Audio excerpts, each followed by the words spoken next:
Adam, I can't even go into as much detail as I'd like about the book because I don't want to give too much away. But let me just say it was amazing. The whole way through, I just wanted to give you a hug. So I'm glad that I'm here today and able to do that. First, I'll let you tell our viewers a little bit about your book. Right. My book, the Vallie, excuse me. It's spelled Vallie. It's not the traditional Valley word, Valley. My life, I had to live a lie. I grew up in the worst of situations, and which is why the ending of Valley is Lie. Excuse me. My book is actually personal journal from when I was younger to when I graduated high school, and it's it's a raw account. There's no editing, there's grammar mistakes, but that's what gives it the authenticity of the experience that I had to endure. You went through so much. I mean, by chapter 3, I was like, "Oh my goodness, how is this guy still pushing through?" How do you think you got through all of it? What got you to keep going each day? Honestly, there was days where I gave up. I didn't know what else to do. But writing and just being myself after reading what I wrote, that's what actually got me through it. My own self-expression, my own reading of that made me grow from my own words. And you went through multiple friends through the book because of different happenings. Are you still friends with Esteban? Esteban, yes, he's actually at UC Davis right now. I just got in contact this morning. He's like, Go kick ass, man." I was like, "All right." So yes, I am still definitely in contact with Esteban. Good. Now he seemed to stick by you. You know, you were friends at a young age and then ran into each other again. Um, having a friend that close, that has to help quite a bit, right? It definitely does. Honestly, Esteban Torres, you can Facebook him. He is one of the bestest people that ever bestest. Yes, I'm making up words again. He's one of the best people that actually I'm glad and I'm so lucky to have known.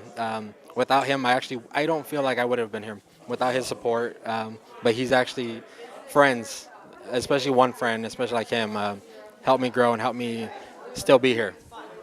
Now, you did a lot when it came to school. You had all these goals that you would achieve. You're a great student. A lot of people that are bullied maybe just sort of give up on school. You didn't do that. Why is that? There was no other outlet. I mean, if I had given up, I would have just been on my own again, and I needed to be surrounded by people because I love people. Being talking and just being around them is what helped. But yes, I was involved with so many activities, mainly to cover up the abuse and all that, just to keep my mind focused on something, to give me a drive to do something.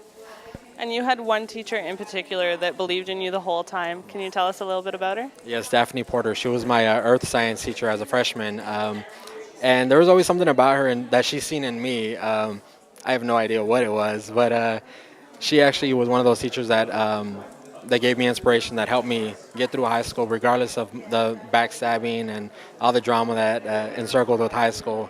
And she's definitely one of the best teachers ever. Now, after going through so much, what made you decide to release your story as a book? The story, honestly, after rereading it myself, it kept making me grow because there was instances where I would hurt and I would read back through it, and doing that is what actually helped me.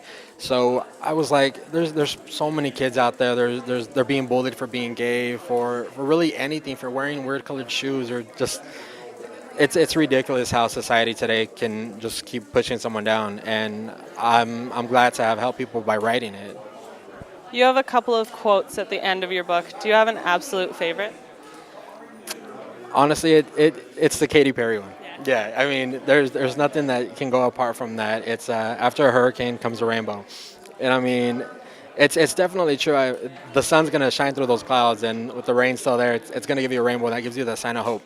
That And keeps you you're grow from it. you're a perfect example of that. I mean, if you read this book and you look what Adam's gone through, and now he's here today at the Roger Neal Oscar Suite, you've done pretty well for yourself, Adam. Thank you. It's a dream. Honestly, it is.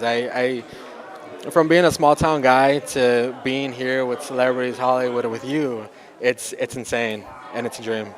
Now, you thanked Ellen in your book. I can assume I know the reason why, but I'm just wondering if you can tell our viewers why she played such an inspiration to you. Ellen is one of those people that that you always have to smile, dance, laugh, and live. I mean, Ellen's been a huge inspiration and a part of my life, especially with me and my mom. She's helped me and my mom grow a lot closer from the incidences that have taken place. And honestly, Ellen is just you are the best, definitely. Thank you so much, Adam. I have one more question for you. I try to ask each of my guests. It's actually about your socks. I've learned so much about you through reading your book, but I don't know what type of socks you wear. So I was wondering if you could tell me. I can actually show you if that's it. Okay. Purple, gray, and black. I try to stay a little sophisticated but a little fun. I was actually planning on wearing just regular Nike socks, but Glad you did it. I know seriously. But I mean, it's just socks. Socks are awesome. I wear long socks when I'm wearing shorts, especially with my Nikes, and that's usually what I'm in. Out of this, I'm always in b-ball shorts, cargo shorts, and a polo. I mean, it's just I try to be as chill as possible. And I mean, socks, yeah, they definitely play a role, but mainly I stick to athletic socks. Why the purple today? I really don't know. I mean, I honestly have another selection of purple and red and green that I brought with me today, or not today, but for this whole thing. I don't know. I know a lot of people don't really pay much attention to socks because they're under the jeans, and I mean, there may be occasions where you need to show them off, and I think that's what the colors are for. So. I'm glad to hear it. And that's why I love you so much. Thank you. Thank you so much, Adam. It was a pleasure meeting you.